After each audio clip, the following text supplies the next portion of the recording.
Good to see you. Happy day. Today we're going to take a look at 7th grade standard 7 number sense 1D. Read something like apply properties of operations as strategies to add and subtract rational numbers. Okay, you'll find this in your text around section 3.2 or so, if that matters. So we're basically going to be looking at a bunch of review kind of all put together, okay? You know how to add and subtract fractions by now. You know how to deal with your integers by now, how to add and subtract negatives and positives. So we're just going to put that all together in this one standard. So we'll be adding and subtracting rational numbers. Rational numbers doesn't just include these types of examples. Also coming along with that would be decimals, and keeping that in mind. So adding and subtracting fractions with each other, mixed numbers with each other, fractions and decimals added together. So it's a large standard, okay? So I thought we would start. I'm going to show you, really this is review, just putting everything together. I'm going to show you what I recommend for you. And, hopefully you'll follow my recommendations. I think it'll really make it easier for you. So these are 4 types of examples I think that we'll start with. First of all, I'm going to start with this first one here. What I like to do is, I like for you to come up with this is going to sound a little silly, but game planning. And a game plan for a problem is basically, what's your strategy going to be? How are you going to get an answer? And I have a couple steps that I think are going to help you quite a bit, so you don't get all freaked out by these values. So let me do this. I'm going to write the problem that we have been given. It's 8 1/10 plus negative 3 2/5. Okay? And then again, I'd like for you to think of your game plan. Okay? And the first thing to consider is this, taking a look at it. First thing to consider, I'd like for you to think about it, is to take a look at the values. And you're going to need to ask yourself, are you going to add or are you going to subtract? And rational numbers, just like integers, they follow the integer rules. So are you going to, for the game plan here, are you going to be adding or are you going to be subtracting? Well, let me show you what I mean. You can look at this and don't flip out, don't freak out or anything, but look at it as maybe you're looking at a couple whole numbers. If you had 8 plus negative 3, what are you going to do? Are you going to add these together or are you going to subtract? Very good. You're going to subtract. So that's our plan. Since you would subtract for these, it's going to be the exact same thing, almost. Okay, so we're going to subtract. I'm going to put a little S there just to remind me. And then the other thing that I would like to ask yourself is this. What's the sign on the answer? What's it going to be? And it's good for you to know that ahead of time. So example, if you had 8 plus negative 3, you would just subtract. And then what's the sign going to be left over on the answer? Well, these 3 cancel that out. It's going to be positive, right? And I really want for you to know that ahead of time. I'm jotting it down because it's marked in my memory. That's my game plan. I'm going to take these 2 values, I'm going to subtract them, and then my remaining answer will be positive. So that's what I'm going to do. So I'm going to now deal with working with their absolute value. Since I'm going to subtract, I'm going to take the little one away from the big one. So that's what I'm going to do. I have 8 1/10 minus 3 2/5. First, obviously you need to have your common denominators. That goes back to 5th grade and 6th grade denominator. So we need that. When I do that, I like to show it like this.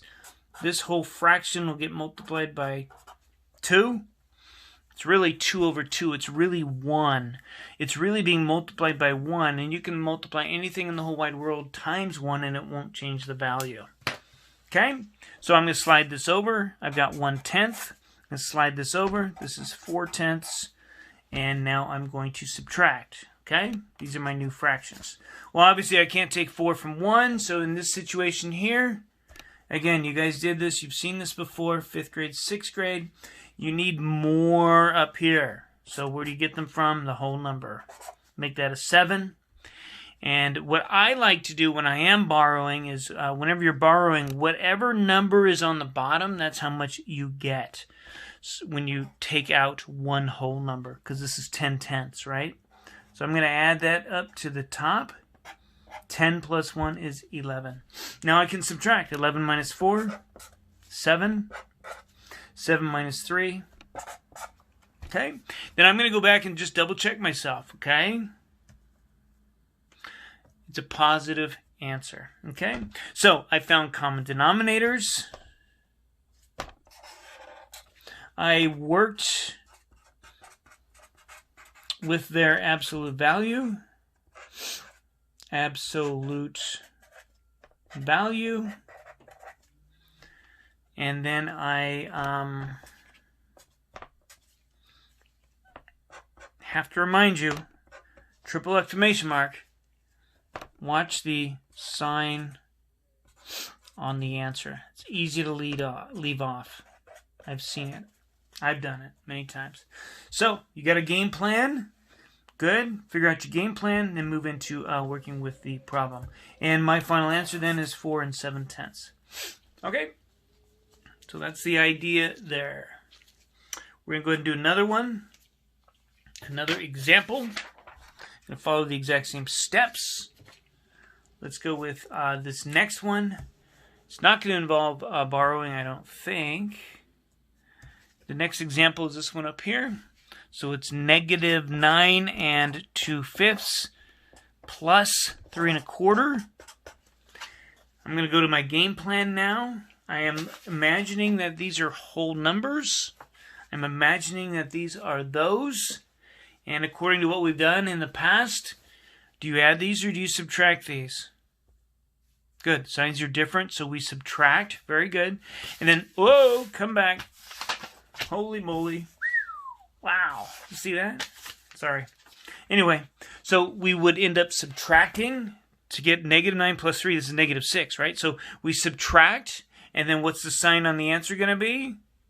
It's going to be negative. Okay, so that's my new game plan. This is old game plan. So my new game plan is I'm going to subtract, and then my answer is going to be negative. I need that, know that ahead of time. Okay? So now when I subtract, I'm going to be, I should come up with a common denominator, I guess, first. So I'll go ahead and do that. And then, you know, considering absolute value, I'll take the little one away from the big one. Okay? So, when I'm working with my fractions, I like to work with them definitely vertically like this. We are subtracting. I'm dealing with their absolute value. I'm pretending they're both positive. I'm going to subtract, and then I'm going to put a negative on my answer. So in order for me to do this, though, obviously I need common denominators. So I'm going to multiply this top fraction by 4 over 4, and this one by 5 over 5, which is really equal to 1. Okay? So I end up with 8 20ths, and then over here I get 5 20ths. Okay? So those are my new fractions, the new looking fractions, same value. So I'm going to subtract, right? 8 minus 5 is 3. 9 minus 3 is 6. There you have it. Now I have to go back and remind myself, okay, I subtracted, and the answer, the sign on my answer, is definitely going to be negative. So I have to make sure that when I'm done working it out, that I have the correct sign on the answer. That's a common error. Okay? And it's an error that I know if you're smart enough and careful enough, you should have no problem with. Okay? Very good. We're going to go to 2 more. I'm going to show you this one here. This third one, this example here. I'm going to write it out. 7.5 minus negative 6 2/3. I'm going to come up with my game plan. Well, here's what I'm going to do. I'm going to go ahead and realize, I'm going to do a rewrite. Rewrite. Okay?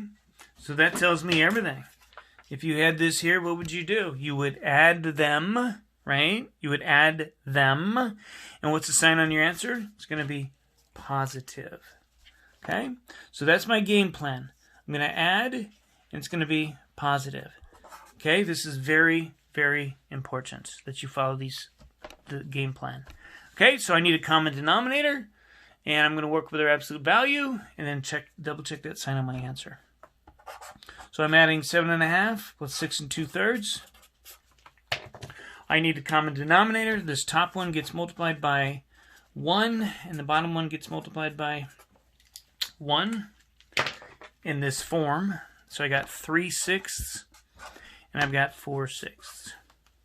Now I'm going to go ahead and add them. 4 plus 3 is 7. This is 7/6, and this is 13. Double check, go back. Good, my answer is positive. So there's my answer. This is 13. 7/6 is improper.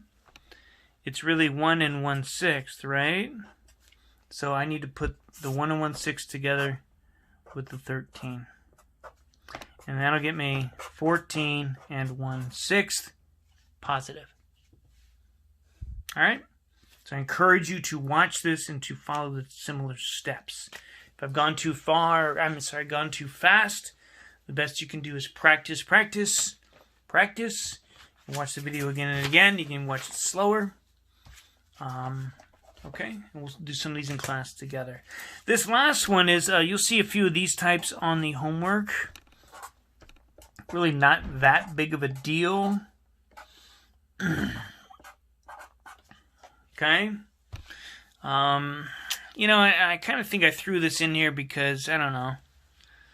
They just seem a little different when you have a situation like this. You know, obviously we could take these two and add these together. And then when we're done with that, we can subtract that. Another way to do something like this might be to try to get a common denominator and just put them all together at once. Okay?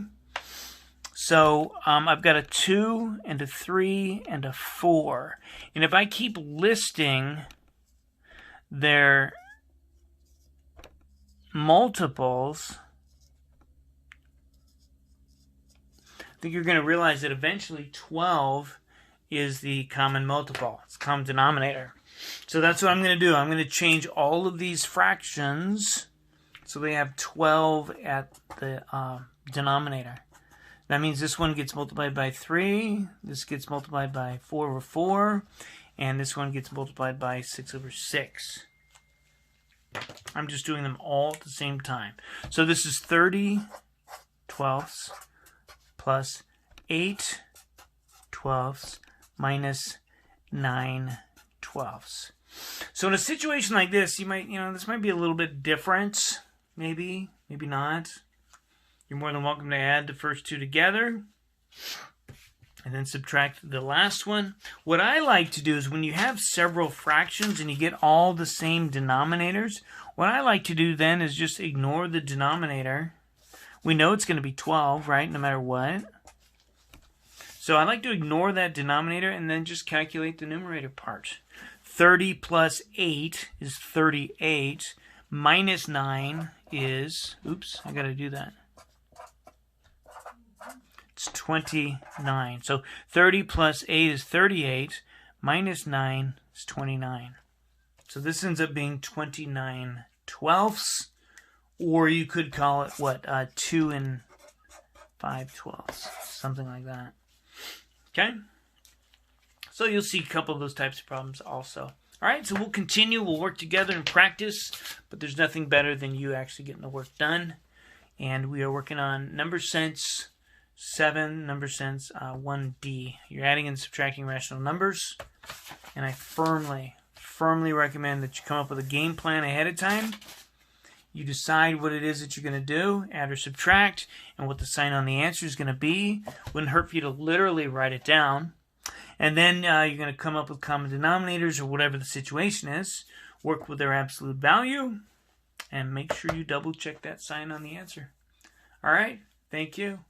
We'll practice together. I expect, this isn't as easy as some of the things we've done. But I expect for you to hang in there and work with it. Practice. Okay? You have to be good at this. All right. Take care. Thank you.